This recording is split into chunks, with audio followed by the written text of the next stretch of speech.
Sarah Mitchell had been walking for 6 hours along the dusty back roads of rural Tennessee. The afternoon sun burned her neck. Her worn sneakers had holes that let gravel cut into her feet. Her stomach hadn't stopped cramping for 3 days. When she saw a simple wooden farmhouse surrounded by an uneven fence, her heart raced. She stopped, took a deep breath, and decided to risk it. She walked to the front door and knocked softly. Her hands were shaking. The door opened, revealing a tall man in a faded flannel shirt, tired face, and cautious eyes. Sarah swallowed her pride. "Please, sir. I just need a piece of bread, anything. I haven't eaten in 3 days." The man studied her silently. She looked young, maybe mid-20s.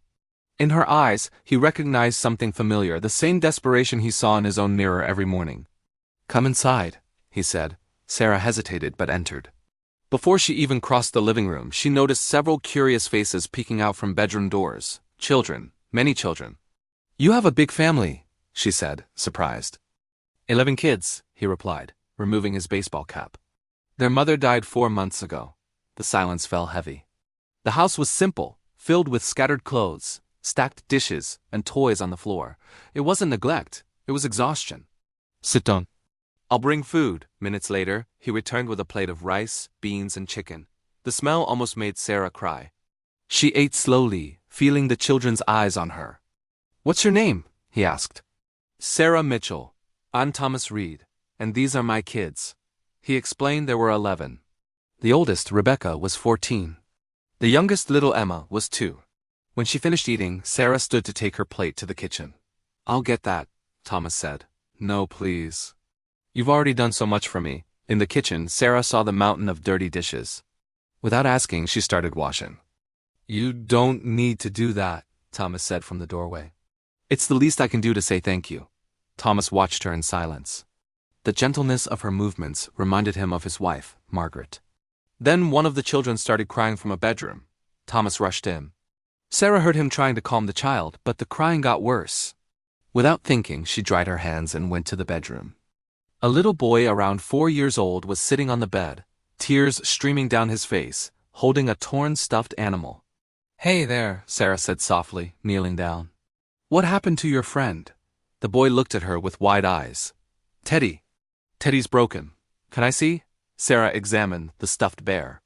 "I think I can fix Teddy. Do you have a needle and thread?" Thomas stood in the doorway, frozen, watching Sarah with his son. 20 minutes later, the boy was smiling, hugging his repaired teddy bear. "Thank you," he whispered. "You're welcome, sweetheart." That evening, after putting the younger children to bed, Thomas made coffee. He and Sarah sat at the kitchen table. "Can I ask you something strange?" Thomas said. "Sure. Do you have anywhere to go?" The question hit Sarah like a punch to the stomach. "No, not anymore." Thomas took a deep breath. "I know this is going to sound crazy, but would you consider staying here? To take care of these children, to be their mother?" Sarah's coffee cup slipped from her hand, clattering on the table. "What? If you agree to be the mother to my 11 children, you'll never go hungry again. You'll have a home, food, clothes, a family." She felt something shift inside her. "But I don't even know you." "I don't know you either. But they need a mother." "And you need a home. Would this be a marriage?" "I'm not asking you to be my wife. I'm asking you to be the mother of my children. We'd figure out the rest as we go." Sarah asked for the night to think about it. She slept on a makeshift mattress in the living room, crying silently. By morning, she'd made her decision. "I'll stay," she told Thomas. "But on one condition. I do this because I want to, not because I have to. The moment it stops feeling right, I leave. No questions. Deal." The first week was chaos. The children tested her. Rebecca, the 14-year-old, was hostile. "You're not my mother." "Don't pretend you are." "You're right," Sarah said calmly. "I'm not. I'm not trying to replace her. But I'm here if you need me." Slowly, things changed. Sarah learned each child's name, their fears, their favorite foods. She fixed torn clothes, helped with homework, sang lullabies to the little ones. One evening, 2 months later, Rebecca came to Sarah's room. "Can we talk?" "Of course." Rebecca sat on the bed, tears in her eyes. "I miss my mom so much, and I felt like if I accepted you, I'd be forgetting her." Sarah took her hand. "You will never forget your mother, ever. She gave you life. She loved you. Nothing I do will ever change that. I'm not here to erase her." I'm just here to help carry the weight she left behind. Rebecca collapsed into Sarah's arms, sobbing. Thank you for staying. 6 months passed.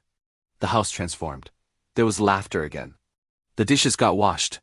The children smiled. One night, after putting all 11 kids to bed, Thomas found Sarah on the porch. You're still here, he said, sitting beside her. I'm still here. Why? Sarah smiled. Because somewhere along the way, they stopped being your children. They became ours. Thomas looked at her. I need to tell you something. When I asked you to stay that first night, I saw something in you. The same thing Margaret had. This ability to love people you didn't even know yet. Thomas, no, let me finish. You didn't just become their mother. You became the person who saved this family from falling apart. You became the reason I wake up believing tomorrow will be better. Sarah's eyes filled with tears. You gave me something too. A reason to live. A family. A home. I was ready to die on that road. You gave me life. Thomas reached for her hand. So maybe this doesn't have to be just a contract anymore. Maybe it could be real. Maybe it already is. They sat in silence, watching the stars. Two broken people who'd found healing in the most unexpected place in each other's need. In 11 children who needed love, and in the simple act of choosing to stay. The moral is simple. Sometimes the people we save end up saving us. Kindness isn't just about giving, it's about recognizing that we all need each other. The stranger you help today might become the family you didn't know you were searching for.